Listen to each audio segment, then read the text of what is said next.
భారత క్రికెట్ జట్టు star batsman Virat Kohli మరో అరుదైన రికార్డును సాధించాడు.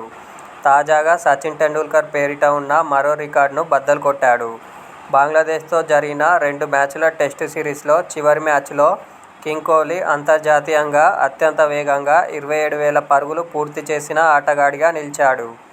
కాన్పూర్ రెండో టెస్టు తొలి ఇన్నింగ్స్లో 47 పరుగుల ఇన్నింగ్స్ ఆడి అవుటయ్యే ముందు ఈ రికార్డును నెలకొల్పాడు. దీంతో కోహ్లీ తన అంతర్జాతీయ క్రికెట్ కెరీర్లో 27,000 పరుగులు చేసిన 4వ బ్యాట్స్మన్గా నిలిచాడు.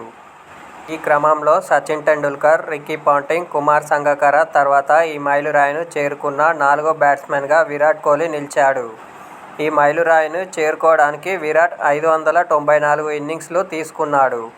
ఇక టెండూల్కర్ 2007లో 623 ఇన్నింగ్స్లలో ఈ మైలురాయిని సాధించాడు.